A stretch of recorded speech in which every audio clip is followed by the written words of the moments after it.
Before you send the message, you read it one more time. You take out the joke that might not land. You soften the line that sounded too much like you.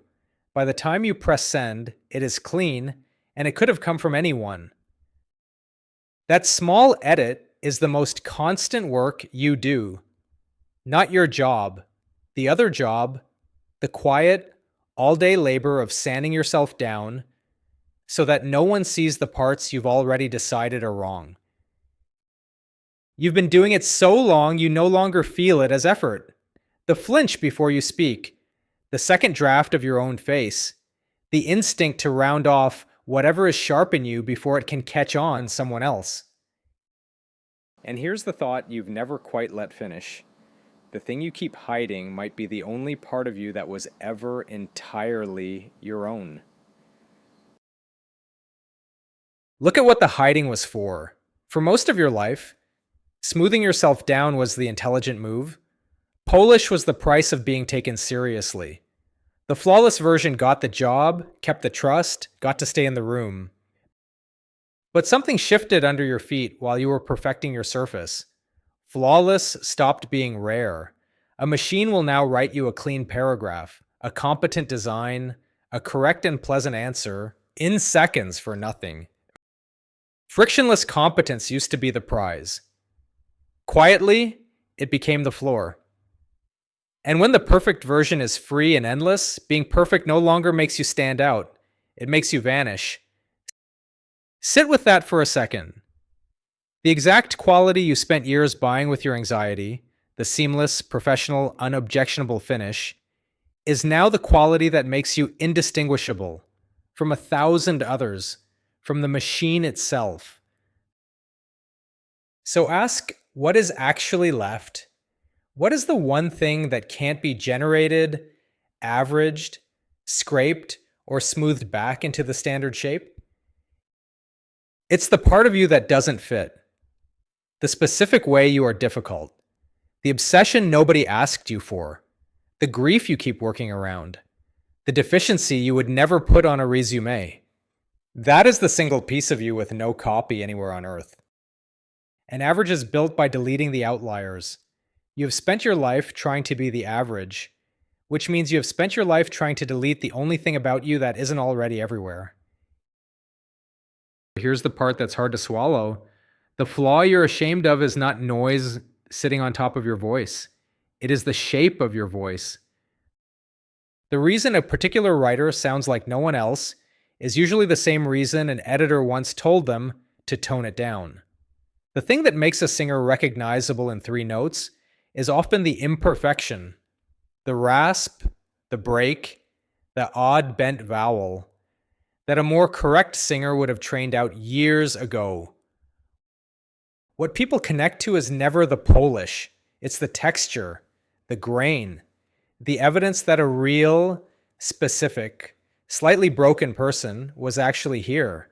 And that texture is precisely what you keep filing away in the name of getting better. So try seeing it the other way. Not the weakness as a broken part waiting to be repaired. The weakness as an angle, the one tilt of light that falls only on you. A shape with no shadow looks flat, unreal, like nothing is there at all. It's the dark edge that tells the eye something solid exists. Your flaw is the shadow that proves you have dimension. It's what makes the cut recognizably yours and no one else's. And inside that friction, there is something you've never been allowed to use. The tension of a real struggle, the thing that genuinely costs you to face, carries a heat that nothing borrowed can fake. When you make something out of what you actually fear, or miss, or can't put down, it comes out at a temperature imitation can't reach. A copy can study the surface of that work and reproduce its shape exactly. It cannot generate the heat. It was never standing in the fire. You already know this from the other side, as the audience. Even if you've never said it out loud, you can feel the difference between work that came from somewhere and work that was merely assembled. The safe thing, the on-trend thing, the thing engineered to offend no one, it has a hollowness you register before you can name it. It's competent. It leaves you nothing. It slides off you like water off glass. And then, every so often, something reaches in and won't let go. And almost always, it's because someone left in the part they'd have rather kept hidden. You don't trust the flawless surface. You trust the person who let you see the seam. Now think about what the hiding has been costing you the whole time. Concealment is not free.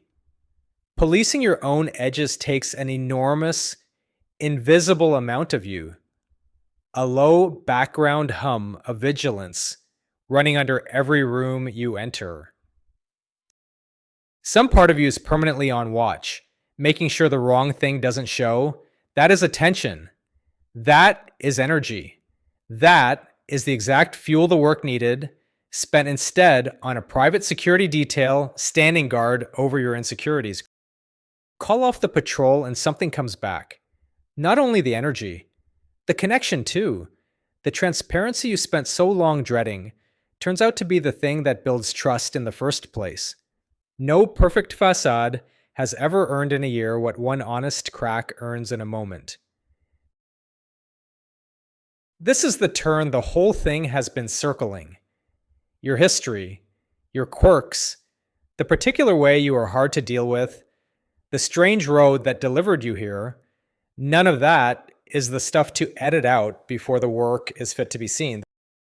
That is the work's one feature that cannot be reproduced, the single thing you own outright. Built in, it makes the work yours and only yours. Edited out, you hand over the one advantage no algorithm will ever take from you. And you have the nerve to call it improvement. So the question was never how to fix the broken part, because the part was never broken. It was holding up the whole structure. The crack you've been ashamed of, the one you've spent a lifetime trying to fill in so that no one would ever notice, that was never the damage. It's the seam. It's where the light has been getting out this whole time. It was always your source. You just kept trying to seal it shut.